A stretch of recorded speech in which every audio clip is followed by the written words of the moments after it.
Assalamualaikum warahmatullahi wabarakatuh. Perkenalkan, nama saya Intan Maulidia dengan NIM 2414010162. Di sini saya akan menjelaskan tafsir dari surat Luqman ayat 16 sampai 19. Sebelumnya saya akan membacakan ayat dan artinya terlebih dahulu.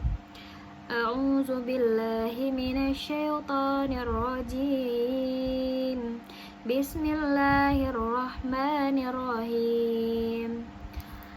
Ya bunayya innaha in taku misqala habbatin min khardalin fatakun fi sakhratin aw fis samawati aw fil ardi ya'ti biha Allah. Innallaha latifun khabir. Ya bunayya aqimis sholata wa'mur bil ma'rufi wanhau 'anil munkari wasbir 'ala ma asabak. Inna dzalika min azmil umur. Wala tusa'ir khaddaka lin-nasi wala tamshi fil ardi maraha. Innallaha la yuhibbu kulla mukhtalin fakhur. Wa qasid fi mashyika waqdud min sautik.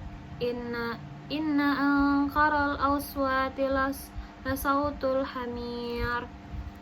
Yang mana artinya, Luqman berkata, wahai anakku, sungguh jika ada sesuatu perbuatan seberat biji sawi dan berada dalam batu atau di langit atau di bumi, niscaya Allah akan memberinya balasan. Sesungguhnya Allah maha luas, maha teliti.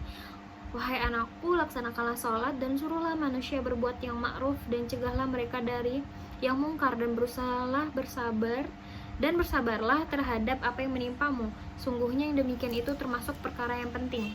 Dan janganlah kamu memalingkan wajah dari manusia karena sombong, dan janganlah berjalan di bumi dengan angkuh.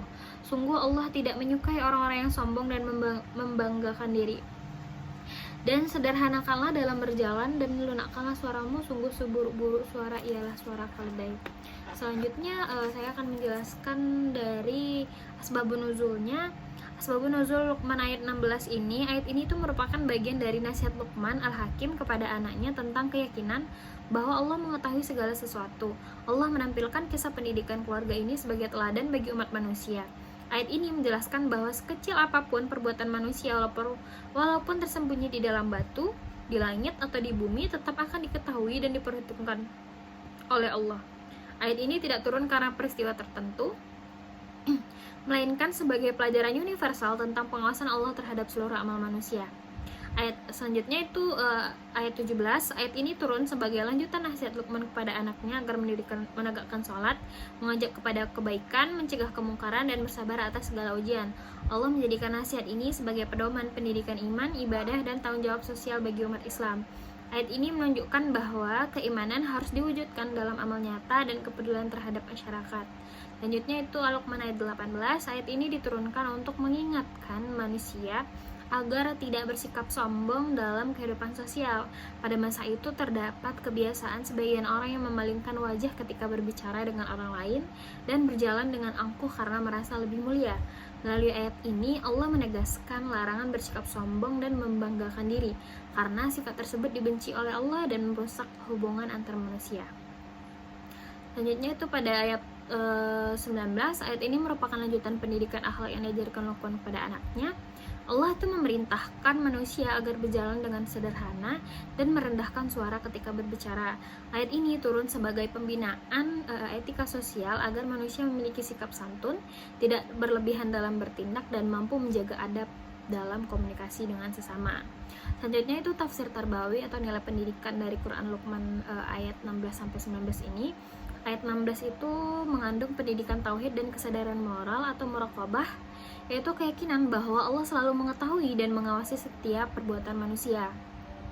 Pendidikan Islam menanamkan rasa tanggung jawab internal, sehingga seorang berbuat baik bukan karena takut kepada manusia, tapi karena sadar bahwa Allah selalu melihat segala tindakan.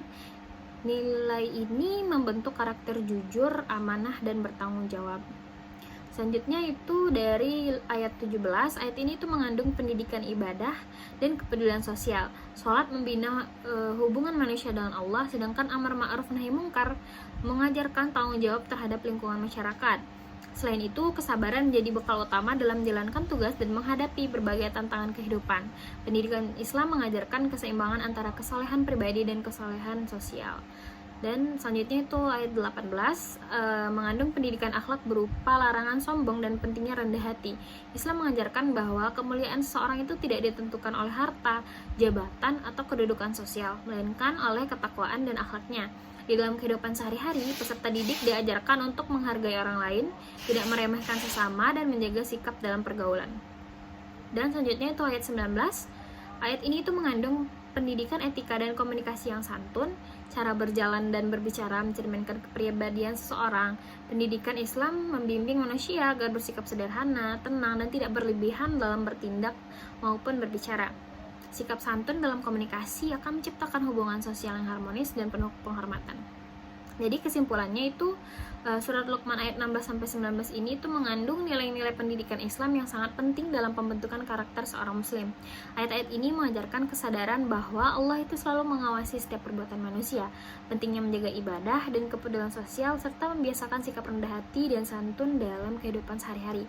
Melalui nasihat Luqman kepada anaknya, pendidikan Islam ini diarahkan untuk membentuk pribadi yang beriman, berakhlak mulia, bertanggung jawab, dan mampu hidup harmonis di tengah masyarakat. Mungkin sekian penyampaian materi dari saya. Mohon maaf apabila ada kesalahan. Wabillahi taufiq wal hidayah. Wassalamualaikum warahmatullahi wabarakatuh.